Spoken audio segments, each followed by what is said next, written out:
महाराष्ट्रातला सोयाबीन कापूस उत्पादक शेतकरी आज संकटात आहे।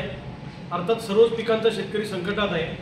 अशा परिस्थितीत सरकारचं शेतकऱ्यांकडे दुर्लक्ष होत आहे। आज सोयाबीनला भाव नाही, कापसाला भाव नाही, सरकार कर्जमुक्ती करायला तयार नाही। दूध उत्पादक शेतकरी अडचणीत आहे, कांदा उत्पादक अडचणीत आहे। आम्ही शेतकऱ्यांनी जगायचं नाही का?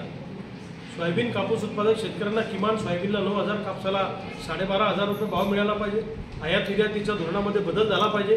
जंगली जनावरांचा शेती पिकांना मोठा त्रास होतो आहे, शेतीला मजबूत कंपाऊंड करून मिळालं पाहिजे आणि 100% पीक विमा शेतकऱ्यांच्या खात्यावर जमा झाला पाहिजे। अर्धवट देऊ नका अशी आमची मागणी आहे। याबरोबर कर्जमुक्तीची एक मागणी आहे। अशा अनेक मागण्या घेऊन आज लातूर जिल्ह्याच्या दौऱ्यावर होतो। मोठा मोर्चा आमचा औषधामध्ये निघाला। आज लातूरचा दौरा करून सोलापुरात जाणार आहे आणि महाराष्ट्रातल्या सगळ्या तरुणांना घेऊन एक राज्यव्यापी आंदोलन सोयाबीन कापूस उत्पादकांचं उभं करण्याचा आमचा मानस आहे।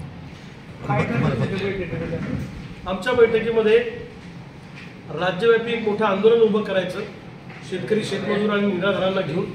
दुसऱ्या बाजूला शेतकरी शेतमजूर आणि निराधारांच्या प्रश्नावर, गोरगरिबांच्या प्रश्नावर काम करणाऱ्या चळवळीतल्या कार्यकर्त्यांना निवडणुकीच्या मैदानात संधी द्यायची, शेतकऱ्यांची पॉलिटिकल वोट बँक उभी करायची आणि जसं जातीची धर्माची वोट बँक लवकर उभी होते तशी शेतकऱ्यांच्या प्रश्नावर सुद्धा एक वोट बँक उभी झाली पाहिजे, जेणेकरून विधानसभेच्या निवडणुका शेती प्रश्नावर होतील।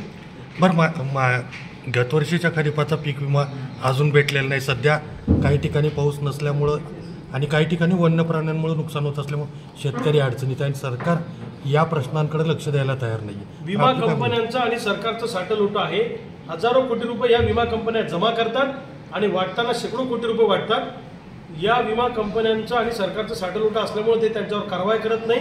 शेतकऱ्यांना म्हणजे हजारो कोटींनी लुटायचं आणि लाडकी बहीणच्या नावाखाली 1,500 रुपये द्यायचे, म्हणजे लाखानं लुटायचं आणि शेकड्यांना द्यायचं असा उद्योग सरकारनं चालवला आहे।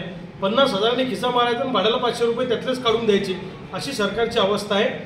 आम्हाला सोयाबीनला चांगला भाव द्या, कापसाला चांगला भाव द्या, जंगली जनावरांच्या त्रासापासून वाचवा, 100% पीक विमा द्या। तुमच्या एकाही भिकारड्या योजनेची आम्हाला गरज नाही, अशी आमची भूमिका आहे।